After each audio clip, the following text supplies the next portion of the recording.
മാതൃഭൂമിയുടെ ശൃംഗർ ഷാൻ ഇപ്പോൾ അവിടെ നിന്നും ചേരുന്നു. ഷാൻ, നമസ്കാരം. നൽകാൻ കഴിയുന്ന ഏറ്റവും പുതിയ വിവരങ്ങൾ പങ്കുവയ്ക്കാമോ ഷാൻ?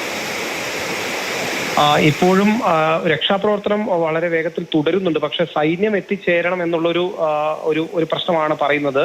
കാരണം നമ്മൾ നേരത്തെ പറയുന്നുണ്ടായിരുന്നു, ചൂരൽമല കഴിഞ്ഞാൽ ഉടൻ തന്നെയുള്ളൊരു പുഴയാണ്. ഈ പുഴ വലിയ തോതിൽ കലങ്ങി ഒഴുകുകയാണ്. ഇതിന് മറികടന്ന് പോകണം. പുഞ്ചിരിമട്ടം, മുണ്ടക്കൈ പോലുള്ള സ്ഥലങ്ങളിൽ ഒട്ടേറെ ആളുകൾ ഒരുമിച്ച് കൂടി നിൽക്കുന്നുണ്ട്. അവർ ചില വീടുകളിലും സ്ഥാപനങ്ങളിലുമൊക്കെയായി അവിടേക്ക് എത്തിച്ചേരുന്നതിനുള്ള ഒരു സാഹചര്യം ഉണ്ടാകുന്നില്ല. അതിനുവേണ്ടിയിട്ടുള്ള കാത്തിരിപ്പാണ് ഇപ്പോൾ. ഏതാണ്ട് 19 മൃതദേഹങ്ങൾ ലഭിച്ചു എന്ന ഒരു സങ്കടകരമായ കാര്യവുമുണ്ട്. ചാലിയാർ പരിസരത്തേക്ക്, ഈ ചൂരൽമല ഒഴുകി പോകുന്നത് ചാലിയാർ പരിസരത്തേക്കാണ്. അവിടെ നിന്ന് കൂടുതൽ മൃതദേഹങ്ങൾ കണ്ടെത്തുന്നു എന്ന ഒരു സങ്കടകരമായ കാര്യവുമുണ്ട്. ഒപ്പം തന്നെ ഈ മേപ്പാടി പ്രദേശത്തു നിന്ന് ചൂരൽമലയിലേക്ക് എത്തിച്ചേരുന്നതിനുള്ള ഒരു സാഹചര്യവും കൂടുതൽ ആളുകൾ അങ്ങോട്ട് എത്തുന്നതിനുള്ള ഒരു ബുദ്ധിമുട്ടുമുണ്ട്. ഒരു സങ്കടകരമായ ഒരു സാഹചര്യമാണ് ഇപ്പോൾ ഇവിടെ ഉള്ളത്. പ്രദേശവാസികൾ പലരോടും നമ്മൾ സംസാരിച്ചിരുന്നു. അവർ പറയുന്നത് വെച്ച് നോക്കിയാൽ അവരുടെ പല ബന്ധുക്കളെയും, ചില ആളുകൾ നേരത്തെ തന്നെ മാറിയിരുന്നു ചില സുരക്ഷിതമായ സ്ഥലങ്ങളിലേക്ക്. അവരുമായി സംസാരിച്ചിരുന്നു. പക്ഷെ അവർ പറയുന്നത് അവരുടെ ബന്ധുക്കളെയും വീടിന്റെ അയൽവാസികളെയും ഒന്നും ഇപ്പോൾ എവിടെയാണെന്ന് കണ്ടെത്താൻ സാധിക്കുന്നില്ല. നേരത്തെ രമേശ് എന്നൊരാൾ പ്രതികരിച്ചിരുന്നു.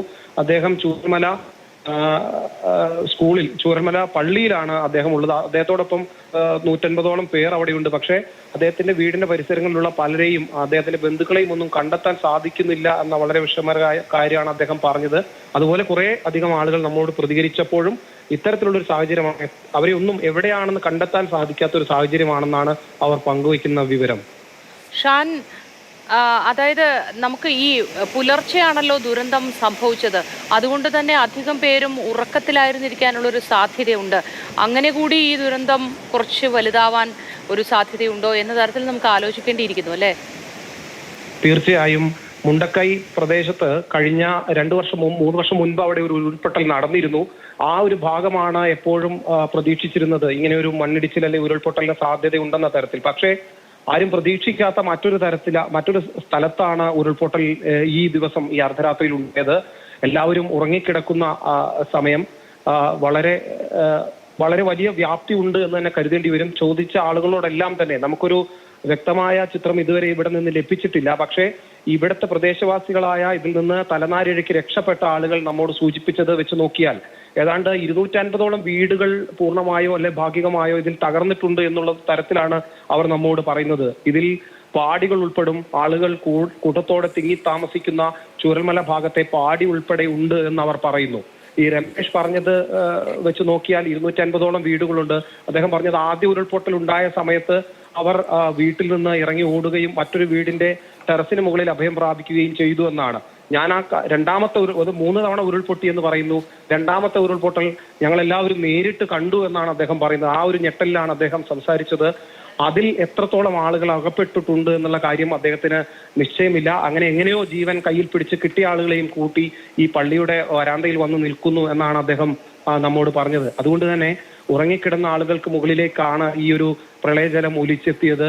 അവരുടെ ജീവൻ അല്ലെങ്കിൽ അവരുടെ ഒരു സാഹചര്യം ഈ ഒരു ഇതിൽ തകർന്നു പോയത് എന്ന് തന്നെ കരുതേണ്ടി വരും. ഇപ്പോഴും എത്രത്തോളമാണ് ഈ ഒരു അപകടത്തിന്റെ വ്യാപ്തി എന്ന കാര്യത്തിൽ വലിയ ആശങ്കയുണ്ട്.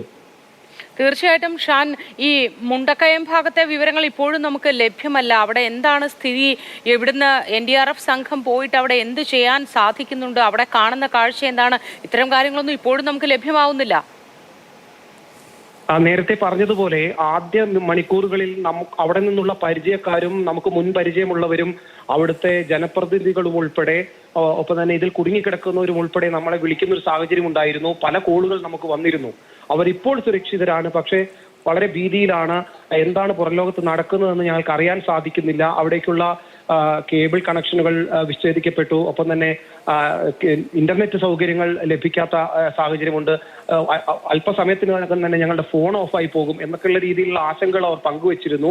അവരുടെ ആശങ്കയ്ക്ക് അടിസ്ഥാനം ഉള്ളതുപോലെ ആശങ്ക പോലെ തന്നെ വൈദ്യുതി ബന്ധം അങ്ങോട്ട് ഇല്ലാത്തത് കൊണ്ട് തന്നെ ഫോണുകൾ സ്വിച്ച് ഓഫ് ആവുന്ന ഒരു സാഹചര്യമുണ്ട്.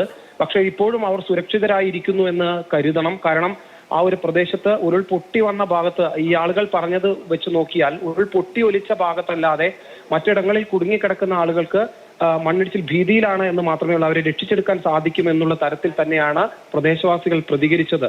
NDRF സംഘം അങ്ങോട്ട് പോയിട്ടുണ്ട്. പക്ഷേ ഈ ഒരു അവിടെ നിന്നിട്ട് ഇങ്ങോട്ടുള്ള ഒരു ബന്ധം അവർക്ക് അല്ലെങ്കിൽ അത് ഇങ്ങോട്ട് തിരിച്ചു ബന്ധപ്പെടാൻ സാധിക്കാത്തൊരു സാഹചര്യം നിലവിലുണ്ട്. അതാണ് ഒരു പ്രതിസന്ധി. ശരി ഷാൻ, വളരെ നന്ദി വിവരങ്ങൾ പങ്കുവച്ചതിന്.